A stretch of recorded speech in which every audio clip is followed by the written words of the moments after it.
गुड़ी पड़वा चैत्र मास की शुक्ल प्रतिपदा को मनाया जाने वाला पर्व है। यह पर्व आंध्र प्रदेश, महाराष्ट्र और गोवा में बहुत उल्लास के साथ मनाया जाता है। चैत्र शुक्ल प्रतिपदा को ही हिंदू नव वर्ष का आरंभ भी माना जाता है। गुड़ी पड़वा को कई क्षेत्रों में उगादि, युगादि, वर्ष प्रतिपदा भी कहा जाता है। दरअसल मान्यता है कि इस दिन ब्रह्मा जी ने सृष्टि की रचना आरंभ की थी, इसलिए इसे नव संवत्सर के रूप में भी मनाया जाता है। तो आइए जानते हैं गुड़ी पड़वा से संबंधित कहानियाँ। गुड़ी पड़वा का शाब्दिक अर्थ देखा जाए तो गुड़ी का अर्थ ध्वज या पताका और पड़वा का अर्थ प्रतिपदा तिथि होता है। दक्षिण भारत में गुड़ी पड़वा की लोकप्रियता का कारण इस पर्व से जुड़ी कथाओं से समझा जा सकता है। दक्षिण भारत का क्षेत्र रामायण काल में बाली का शासन क्षेत्र हुआ करता था। जब भगवान श्री राम को पता चला कि लंकापति रावण माता सीता का हरण करके ले गए थे, तो उन्हें वापस लाने के लिए श्री राम जी को रावण की सेना से युद्ध करने के लिए एक सेना की आवश्यकता थी। दक्षिण भारत में आने के बाद उनकी मुलाकात सुग्रीव से हुई। सुग्रीव ने बाली के कुशासन से उन्हें अवगत करवाते हुए अपनी असमर्थता जाहिर करी। तब भगवान श्री राम ने बाली का वध कर दक्षिण भारत के लोगों को उनसे मुक्त करवाया। मान्यता है कि चैत्र शुक्ल प्रतिपदा का ही वो दिन था। इस कारण इस दिन गुड़ी यानी विजय पताका फहराया जाता है। एक और प्राचीन कथा शालिवाहन के साथ भी जुड़ी है कि उन्होंने मिट्टी की सेना बनाकर उनमें प्राण फूंक दिए और दुश्मनों को पराजित किया। हिंदू लोग इस दिन गुड़ी का पूजन तो करते ही हैं, साथ ही घर के दरवाजे आम के पत्तों से बनी बंदरवार से सजाए जाते हैं। आम के पत्तों से बनी बंदरवार से सजाए जाते हैं। ऐसा करने के पीछे यही मान्यता है कि बंदरवार घर में सुख, समृद्धि व खुशियां लेकर आती है। पर्व की खुशी में विभिन्न क्षेत्रों में विशेष प्रकार के व्यंजन भी तैयार किए जाते हैं। महाराष्ट्र में पूरनपोली और श्रीखंड विशेष रूप से बनाया जाता है। वहीं आंध्र प्रदेश में पचड़ी को प्रसाद रूप में बनाकर बांटने का प्रचलन भी गुड़ी पड़वा के पर्व पर है। बेहतर स्वास्थ्य की कामना के लिए कड़ू नीम के कोपलों को गुड़ के साथ खाने की परंपरा भी है। मान्यता है इससे सेहत ही नहीं बल्कि संबंधों की कड़वाहट भी मिठास में बदल जाती है। इस दिन नव वर्ष का भी आरंभ होता है, इसलिए इस पर्व का उल्लास पूरे देश में अलग अलग रूपों में देखने को मिलता है। इस दिन लोग अपने घरों की सफाई कर रंगोली, बंदरवार आदि से घर के आंगन और दरवाजों को सजाते हैं। घर के आगे गुड़ी यानी झंडा रखा जाता है। उसमें एक बर्तन पर स्वास्तिक चिन्ह बनाकर उस पर रेशम का कपड़ा लपेटकर उसे रखा जाता है। पारंपरिक वस्त्र पहने जाते हैं। सूर्यदेव की आराधना की जाती है। स्वास्थ्य के नजरिए से भी इस पर्व का महत्व है। इसी कारण गुड़ी पड़वा के दिन बनाए जाने वाले व्यंजन खास तौर पर स्वास्थ्यवर्धक होते हैं।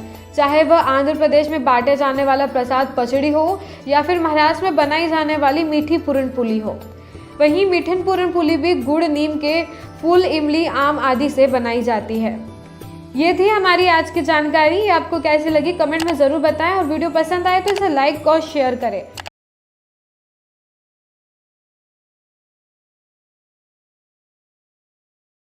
हिंदू धर्म में माँ दुर्गा के अनेक रूपों का अपना अलग महत्व होता है।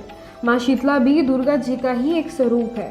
चैत्र मास के कृष्ण पक्ष की अष्टमी के दिन माता शीतला की पूजा की जाती है। इस त्योहार को बसोड़ा पूजन और शीतला अष्टमी के नाम से भी जाना जाता है। हिंदू कैलेंडर के अनुसार शीतला अष्टमी होली के 8 दिन बाद मनाई जाती है। इस बार शीतला अष्टमी 2 अप्रैल को मनाई जाएगी। शीतला अष्टमी पर बासी खाना क्यों खाते हैं और इसके पीछे क्या महत्व है, आज के इस लेख में हम आपको यही बताएं। शीतला अष्टमी के दिन माँ को ठंडा भोग लगाया जाता है। ऐसा माना जाता है कि माँ शीतला को बासी भोजन पसंद है। शीतला माता को शीतल चाहिए। ठंडा रखने के लिए इनके पूजन में अगरबत्ती और दीपक भी नहीं जलाया जाता है। बसोड़ा पूजन के लिए महिलाएं एक रात पहले खाना बना लेती हैं। अगले दिन सुबह माता शीतला को भोग लगाकर घर के सभी लोग इसे खाते हैं। इस दिन घर में चूल्हा नहीं जलता है। बसोड़ा पूजन के दिन सभी लोग बासी भोजन का सेवन करते हैं। हिंदू परंपरा के अनुसार शीतला अष्टमी के दिन अग्नि नहीं जलाई जाती। इस दिन के लिए एक रात पहले ही खाना बनाया जाता है। माना जाता है कि इस समय मौसम में बदलाव की वजह से शरीर काफ़ी कमज़ोर हो जाता है, जिसकी वजह से लोग कई तरह की मौसमी बीमारियों जैसे चेचक रोग, खसरा की चपेट में आ सकते हैं। ठंडा भोजन खाने से चेचक, खसरा, बड़ी माता, छोटी माता जैसी बीमारियों से राहत मिलती है। इसीलिए इस दिन ठंडे भोजन का सेवन किया जाता है। शीतलाष्टमी का महत्व। हिंदू धर्म में शीतलाष्टमी का विशेष महत्व होता है। माँ शीतला लोगों को कई तरह की बीमारियों से बचाती है। कहा जाता है कि माँ शीतला की पूजा करने से चेचक और खसरा जैसी बीमारियां नहीं होती हैं। अगर घर में किसी को चेचक या खसरा निकल आए तो माँ शीतला का पूजन कर इस बीमारियों से छुटकारा पाया जा सकता है। शीतलाष्टमी के दिन माँ को बासी भोग लगाने और खाने का विशेष महत्व है। सप्तमी और अष्टमी दोनों दिन होता है पूजन। पंडितों का कहना है कि शीतला सप्तमी और अष्टमी दोनों ही दिन शीतला माता की पूजा का विधान है। यह व्रत पर्व और पुत्रवती महिलाएं यह व्रत अपने संतान की लंबी और आरोग्य के लिए करती हैं। यह व्रत पर्व कुल परंपरा के अनुसार कुछ लोग शीतला सप्तमी के रूप में तो कुछ शीतला अष्टमी के रूप में मनाते हैं। जो सप्तमी मनाते हैं वे छठ के दिन व्यंजन बनाकर सप्तमी पर शीतला माता को भोग लगाते हैं। इसी तरह जो लोग अष्टमी मनाते हैं वे सप्तमी के दिन पकवान बनाकर अष्टमी पर भोग लगाते हैं। इसे बासोरा भी कहा जाता है। शीतला अष्टमी बनाने के पीछे एक पौराणिक कथा भी है। ऐसा माना जाता है कि शीतला माता देवी का रूप है। एक बार उन्होंने सोचा कि कौन मेरी पूजा कर सकता है, इसलिए वे धरती पर आईं। उनका भेष साधारण था। उनके भ्रमण के दौरान किसी ने उन पर अंगारे फेंक दिए, जिसके चलते उनके शरीर पर फफोले पड़ गए। इससे उन्हें बहुत जलन हुई। देवी इस अवस्था में भ्रमण करने लगी। इस बीच उन्हें एक दयालु व्यक्ति मिला जिसने उन्हें दही और ठंडा पानी पीने को दिया। माता भूखी भी थी। उसने कहा, माता मेरे पास आपको खिलाने के लिए कुछ भी नहीं है। रात का भोजन रखा हुआ है, मैं आपको कैसे दूं? देवी ने कहा, तुम निसंकोच वही ले आओ। भक्त ने बासी भोजन एवं ठंडे पकवानों का भोग लगाया, जिससे देवी प्रसन्न हुई। देवी ने अंगारे फेंकने वाले को श्राप दिया, वहीं भोजन देने वाले को आशीर्वाद देते हुए कहा कि अब से मेरी पूजा ठंडे व्यंजनों से होगी और मुझे बासी भोजन का ही भोग लगाया जाएगा।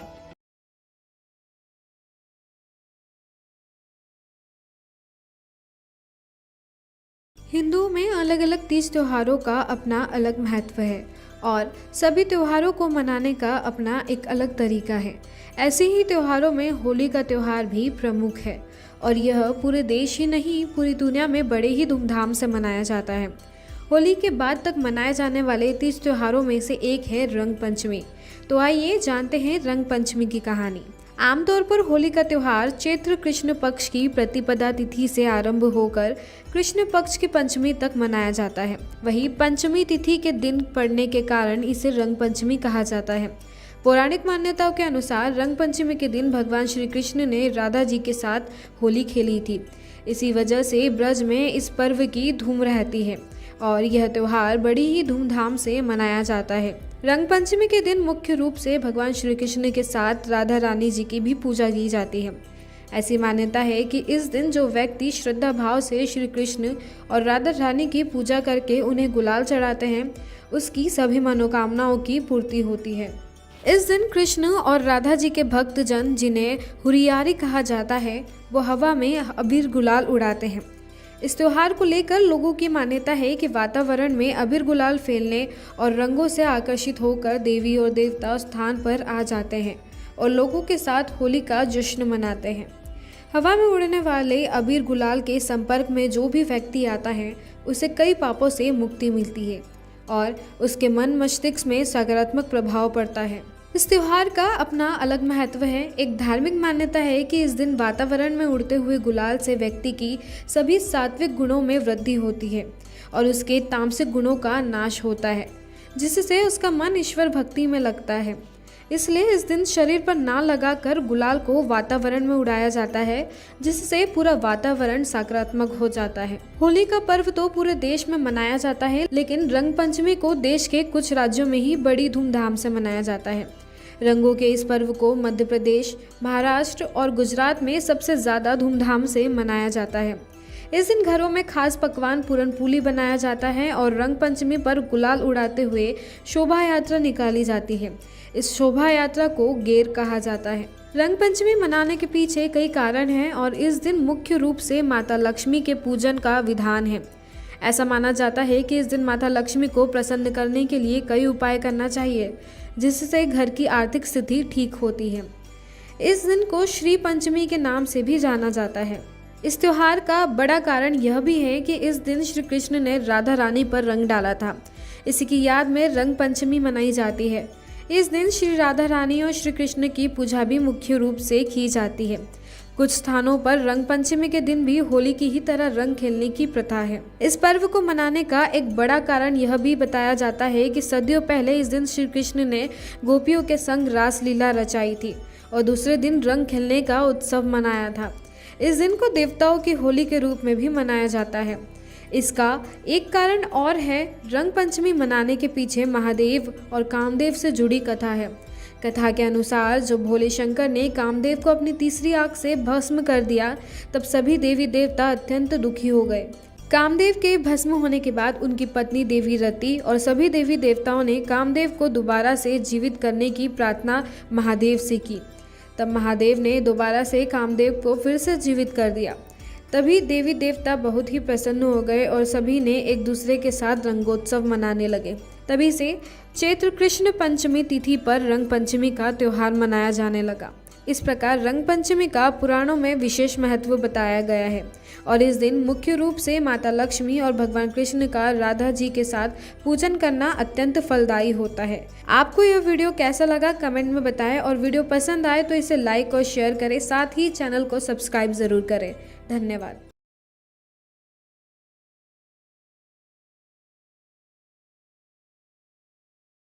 पर्व मनाते आए हैं।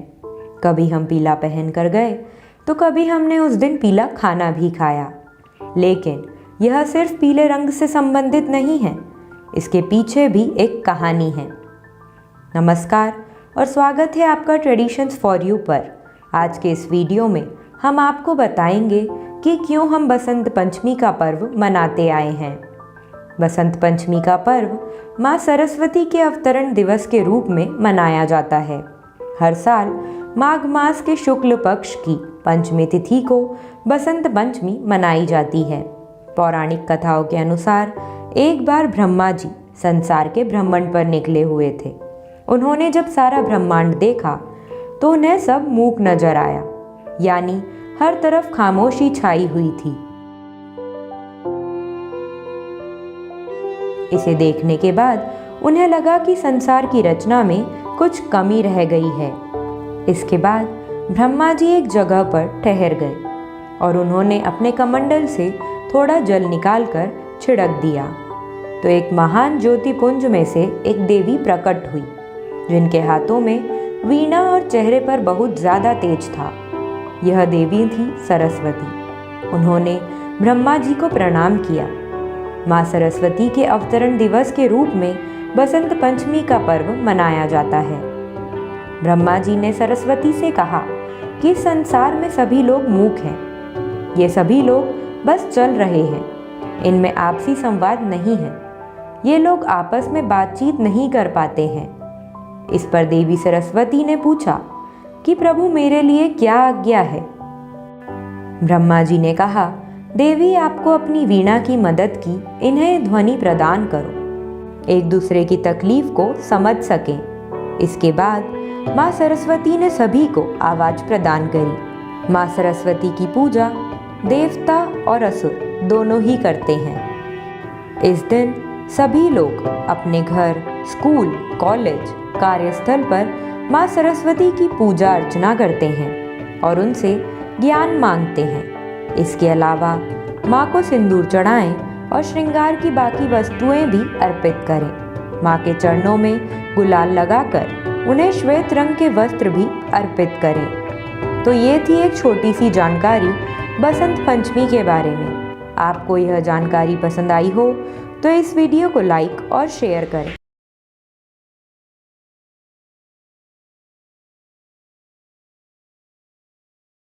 होली का त्योहार मुख्य रूप से रंगों का त्योहार है। इस दिन हिंदू धर्म के लोग एकजुट होकर खुशियां मनाते हैं और एक दूसरे को प्यार के रंगों में सराबोर करके अपनी खुशी जाहिर करते हैं।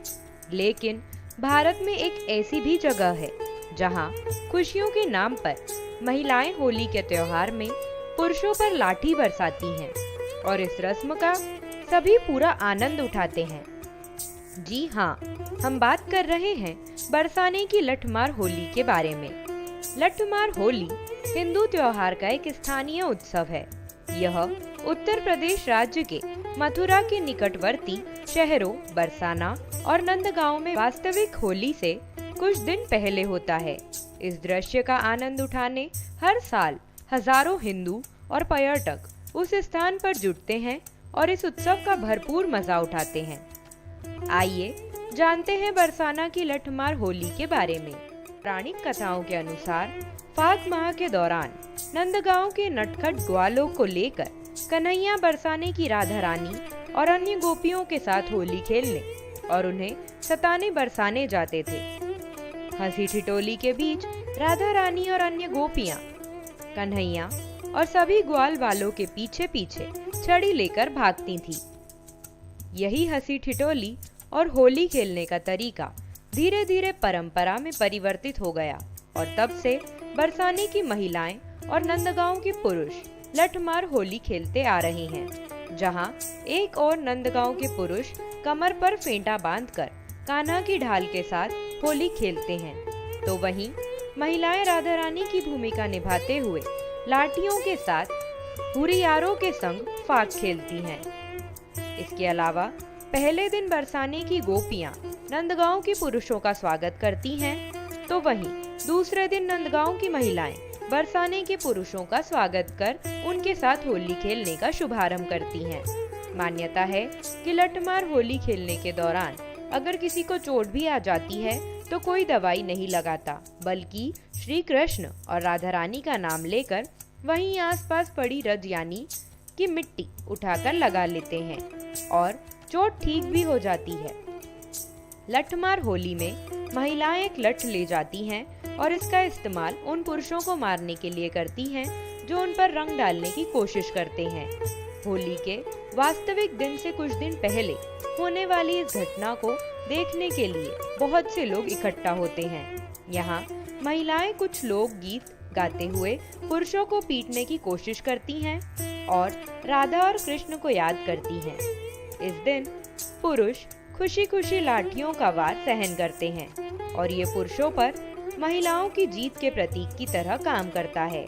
मान्यताओं के अनुसार नंदगांव के पुरुष हर साल बरसाना शहर आते हैं और उनका अभिवादन वहां की महिलाओं की लाठी से किया जाता है। महिलाएं पुरुषों पर लाठी मारती हैं तो जितना हो सके खुद को बचाने की कोशिश करते हैं। इसके लिए वो एक ढाल का इस्तेमाल भी करते हैं। ये थी आज की जानकारी। ये आपको कैसी लगी कमेंट में जरूर बताएं।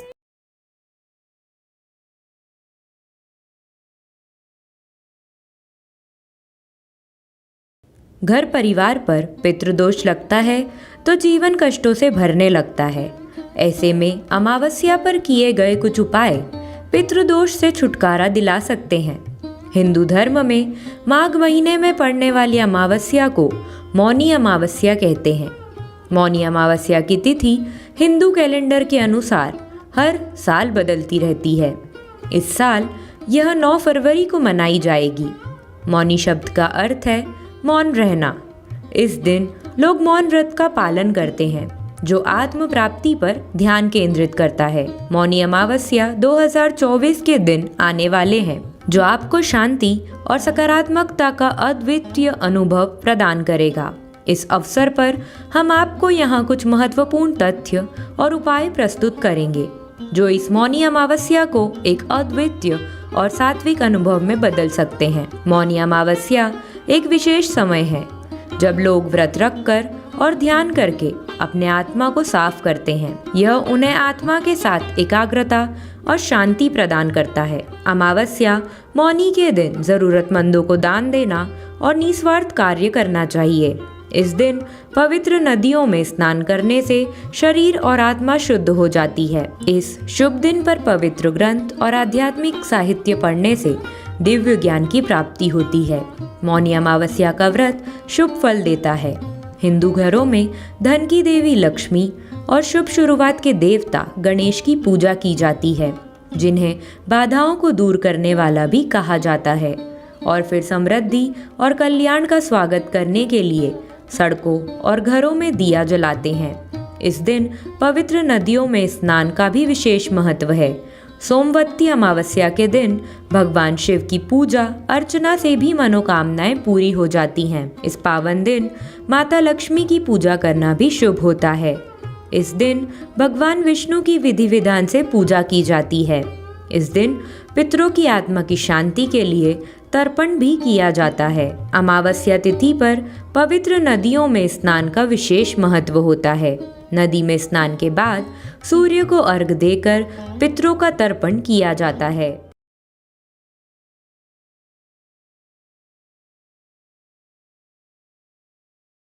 हमारे सनातन धर्म में कुछ त्योहार ऐसे होते हैं जिनमें भगवान की पूजा तिल और गुड़ के साथ की जाती है। वैसे तो हमारे हिंदू धर्म के सभी त्योहारों का अपना अपना महत्व होता है, लेकिन आज हम आपको तिल द्वादशी के बारे में बताएंगे, क्योंकि हर साल ये मकर संक्रांति के बाद आने वाली माघ माह के कृष्ण पक्ष की द्वादशी तिथि को मनाई जाती है। एकादशी की तरह द्वादशी तिथि भी भगवान विष्णु को समर्पित होती है और इस दिन शिव शंकर भोले बाबा की पूजा का भी विशेष महत्व माना जाता है। द्वादशी के बारे में पूरी जानकारी के लिए इस वीडियो को आखिर तक जरूर देखें। हिंदू पांचांग के अनुसार तिल द्वादशी तिथि का प्रारंभ 6 फरवरी दिन मंगलवार शाम को 4:07 पर प्रारंभ हो रहा है, जो अगले दिन 7 फरवरी दिन बुधवार दोपहर 2:02 तक रहने वाला है। हमारी सनातन धर्म में किसी भी त्योहार को उड़िया तिथि के अनुसार मनाया जाता है, इसीलिए तिल द्वादशी 7 फरवरी 2024 को मनाई जाएगी। एक बार देवर्षि नारद भगवान विष्णु के पास गए और उनसे पूछा कि किस व्रत से व्यक्ति को अपने जीवन के सभी पापों से मुक्ति मिल सकती है। तब भगवान विष्णु ने उन्हें तिल द्वादशी व्रत के बारे में बताया। उन्होंने कहा कि ये व्रत बहुत ही फलदायी है और इससे व्यक्ति को बैकुंठ धाम की प्राप्ति होती है। हमारे सनातन धर्म में माघ माह के पूरे महीने का ही विशेष महत्व माना गया है, इसीलिए तिल द्वादशी का भी अपना ही महत्व है। महाभारत में उल्लेख आया है कि जो मनुष्य माघ मास में तपस्वियों को तिल दान करता है वह कभी नरक के दर्शन नहीं करता। तिल द्वादशी तिथि ऐसी तिथि है जिस दिन भगवान विष्णु और शिव शंकर जी की पूजा एक साथ की जाती है। ऐसे में जातक इस दिन दोनों भगवान को प्रसन्न करके अपनी सभी मनोकामनाएं पूरी कर सकते हैं। जैसा कि आप सभी ने नाम से ही समझ लिया होगा कि तिल द्वादशी के दिन भगवान को तिल और गुड़ से बने व्यंजन अति प्रिय होते हैं। ऐसे में आप विधि पूर्वक पूजा करके भगवान को तिल और गुड़ से बने मीठे व्यंजन अवश्य पेश करें।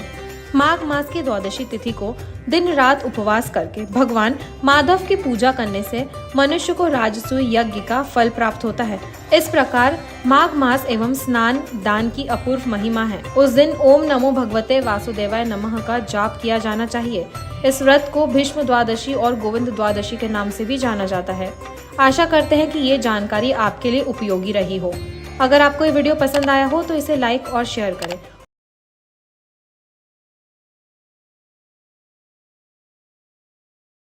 मकर संक्रांति का त्यौहार बच्चों से लेकर बड़ों तक सभी को प्रिय है। कहीं पतंगों से भरा आसमान है तो कहीं घर घर बनाए जाते पकवान हैं। लेकिन क्या आप जानते हैं संक्रांति की शुरुआत कैसे हुई और क्या है इसके पीछे की कथा?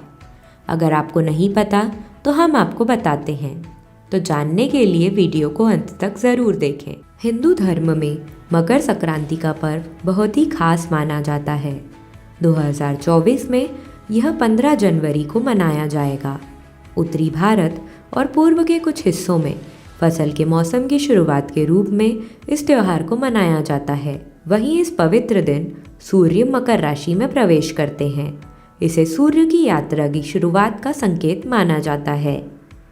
धार्मिक मान्यताओं के अनुसार महाभारत और पुराण दोनों में मकर संक्रांति के त्यौहार के बारे में उल्लेख किया गया है। इस उत्सव की शुरुआत करने का श्रेय वैदिक ऋषि विश्वामित्र को दिया जाता है। वहीं महाभारत में उल्लेख है कि वनवास के दौरान पांडवों ने मकर संक्रांति मनाई थी। इस दिन को लेकर कई कथाएं प्रचलित हैं। ऐसा कहा जाता है, एक बार कपिल मुनि पर भगवान इंद्र के घोड़े चोरी करने का झूठा आरोप लगा दिया गया था। इस बात से क्रोधित होकर ऋषि ने राजा सगर के 60,000 पुत्रों को भस्म होने का श्राप दे दिया था।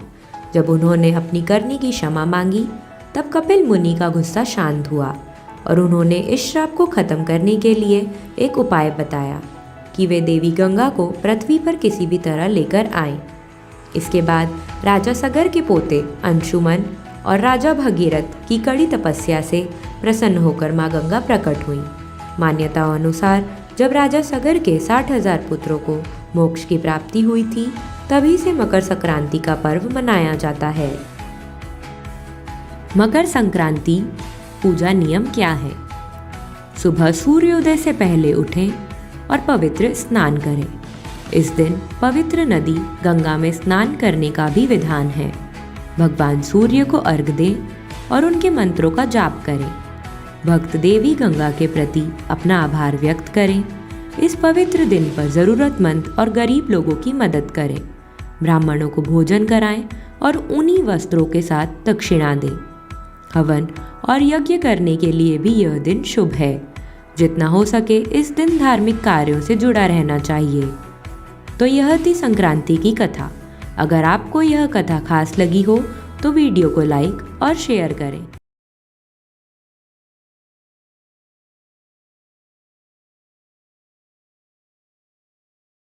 हम सभी हर साल लोहड़ी का त्योहार मनाते हैं, लेकिन इसके पीछे की वजह शायद ही हमें मालूम हो। त्योहार हर किसी को प्रिय है, लेकिन उन्हें मनाने के पहले यह जानना बहुत ज़रूरी है कि उस त्योहार के पीछे की क्या मान्यताएं हैं और हमें उससे क्या लाभ मिल सकते हैं। आज के इस वीडियो में हम आपको बताएंगे क्या है लोहड़ी के पीछे की कहानी और कैसे इस त्योहार का नाम लोहड़ी पड़ा और क्या है इसके पीछे की मान्यताएं। हर महीने ढेर सारे त्योहार आते हैं। जनवरी महीने में मनाए जाने वाली लोहड़ी का त्योहार भी भारत में बहुत धूमधाम के साथ मनाया जाता है। एक समय था जब त्योहार पंजाब के अलग अलग गांवों तक सीमित होता था, लेकिन अब ऐसा नहीं है। पूरा देश इस त्योहार को मनाता है। लोहड़ी का त्योहार भी उन्हीं खास त्योहारों में से एक है। लोहड़ी के आसपास के समय के दौरान फसल काटी जाती है। ऐसे में लोहड़ी का पर्व मनाने का एक कारण सूर्य और अग्नि देव का शुक्रिया करना भी है।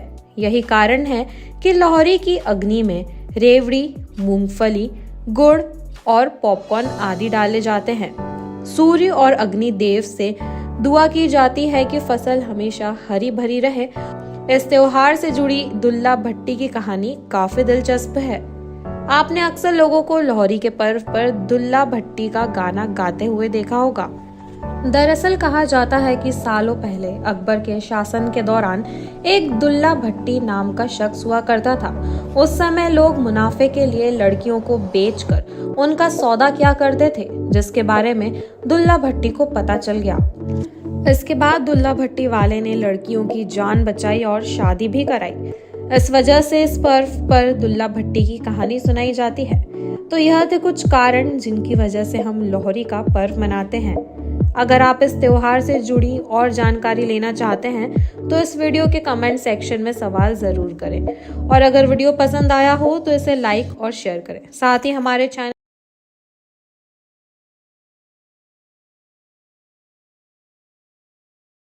नमस्ते और स्वागत है आपका हमारे चैनल ट्रेडिशंस फॉर यू में। भारत की अनेक त्योहारों में से आज हम बात करेंगे गोवर्धन पूजा के बारे में।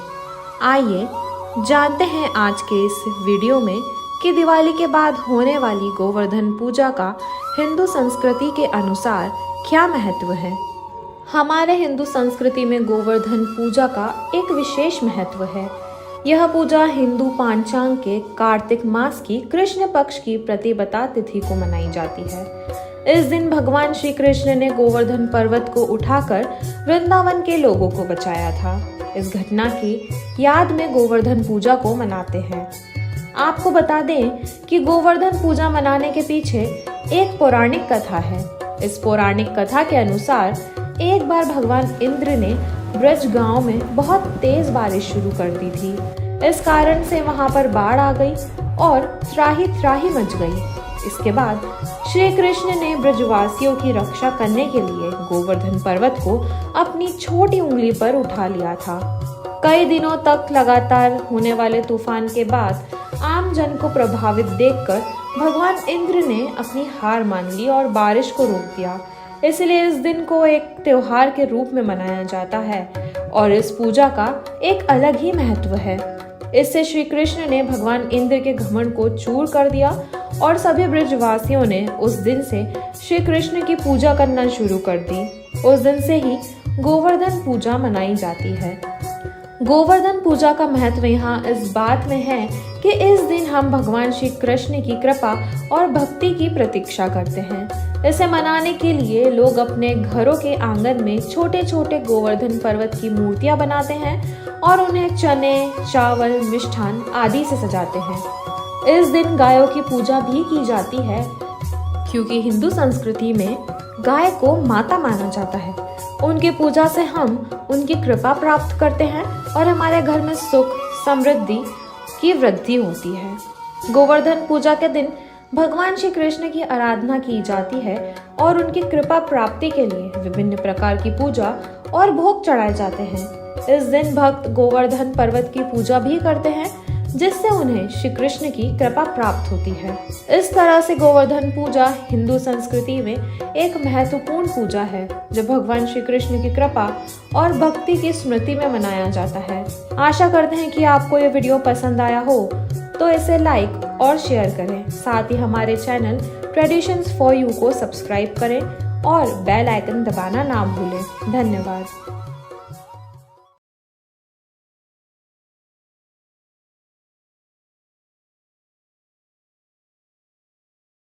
नमस्कार और स्वागत है आपका हमारे चैनल ट्रेडिशंस फॉर यू में, जहां आज हम बात करेंगे एक महत्वपूर्ण हिंदू त्योहार की, नरक चौदस। यह दिन दीपावली के एक दिन पहले मनाया जाता है और हिंदू कैलेंडर के कार्तिक माह के कृष्ण पक्ष की चतुर्थी को मनाया जाता है।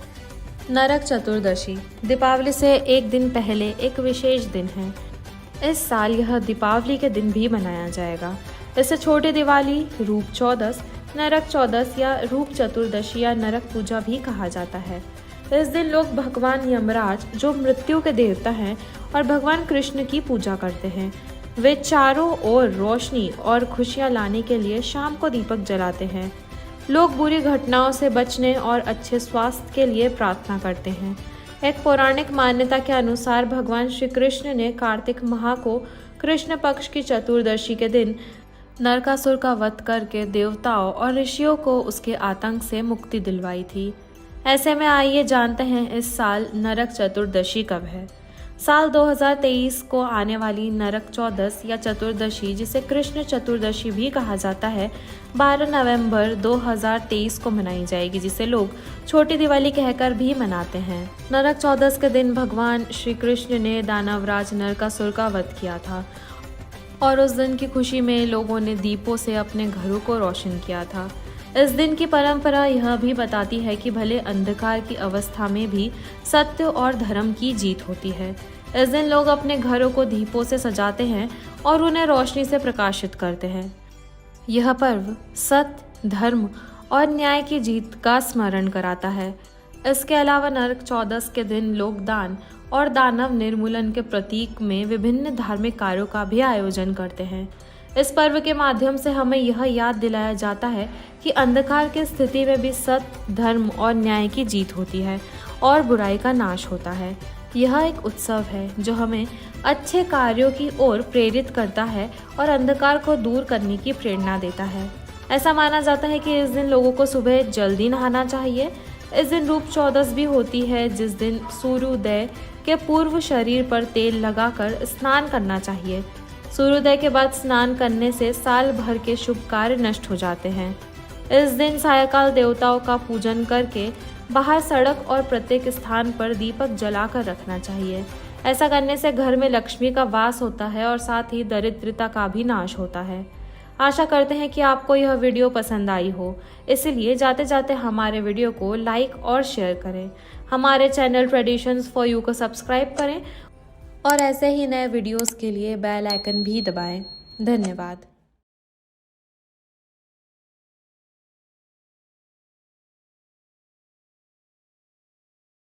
हम आपको लेकर चलेंगे तुलसी विवाह के संबंध एक कहानी के सफर पर।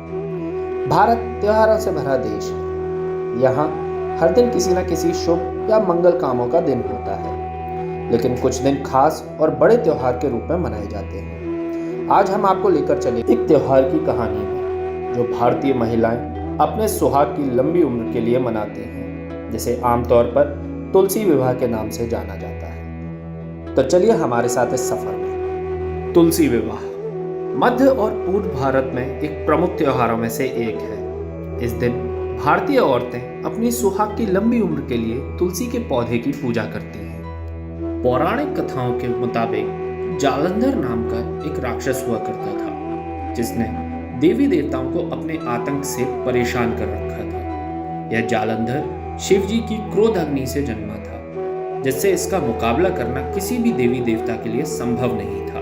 जालंधर की शक्ति का कारण उसकी पत्नी वृंदा भी थी। वृंदा की भगवान विष्णु में अटूट आस्था थी और पतिव्रत धर्म का पालन करने वाली वृंदा जालंधर की शक्ति का मुख्य कारण बनी। इसी शक्ति के मद में चूर एक बार जालंधर ने स्वर्ग पर आक्रमण करने की योजना बनाई। सभी देवी देवताओं ने भगवान शिव से उनके अंश को खत्म करने का आग्रह किया, जिसके चलते भगवान शिव और जालंधर का एक भीषण युद्ध शुरू हुआ। इस युद्ध का कोई निर्णायक हल नहीं निकल कर आ रहा था। तभी देवी देवताओं ने भगवान विष्णु से मदद मांगी। भगवान विष्णु ने जालंधर का रूप धर वृंदा के साथ समागम किया, जिससे वृंदा का पतिव्रत धर्म टूट गया और जालंधर की सारी शक्तियां चली गईं। शक्तिहीन होते ही जालंधर की युद्ध में मृत्यु शिव जी के हाथों हुई। जालंधर को मृत जान वृंदा पूरी तरह टूट गई और उसने भगवान विष्णु को श्राप दिया कि जिस तरह मैंने वियोग झेला है, आपकी पत्नी भी आपका वियोग झेलेगी और आप पत्थर के हो जाएंगे। भगवान विष्णु के राम अवतार में माता सीता का हरण का कारण वृंदा का यह श्राप ही था। यह श्राप देने के बाद वृंदा ने योग अग्नि से अपना शरीर जला लिया और उसकी देह से बनी राख से एक पौधा पैदा हुआ, जिसको भगवान विष्णु ने तुलसी नाम दिया और यह घोषणा करी कि कोई भी भोग बिना तुलसी के भगवान विष्णु को स्वीकार नहीं होगा। इसी के साथ भगवान विष्णु का वह पत्थर स्वरूप शालिग्राम के नाम से जाना जाएगा, जिसका विवाह तुलसी के साथ होगा। ऐसी मान्यता है कि तुलसी विवाह के दिन तुलसी माता और भगवान शालिग्राम की पूजा करने से भक्तों की सभी मनोकामनाएं पूरी हो जाती हैं। इससे भक्तों में वैवाहिक जीवन में सुख समृद्धि बनी रहती है, साथ ही पति पत्नी में किसी भी तरह की कोई समस्या नहीं रहती। आषाढ़ शुक्ल पक्ष की देवशयनी एकादशी के दिन भगवान विष्णु 4 महीनों के लिए योग निद्रा में चले जाते हैं और कार्तिक मास की देव उठनी एकादशी के दिन जागते हैं। इसके बाद उनका विवाह तुलसी से कराया जाता है। तुलसी विवाह के लिए पूजन स्थल को साफ सुथरा कर फूलों से अच्छी तरह सजाएं। तुलसी के गमले में गन्ने का मंडप जरूर बनाएं। तुलसी माता का 16 श्रृंगार कर चुनरी अर्पित करें। तुलसी विवाह करने के लिए सबसे पहले चौकी बिछाएं, उस पर तुलसी का पौधा और शालिग्राम को स्थापित करें।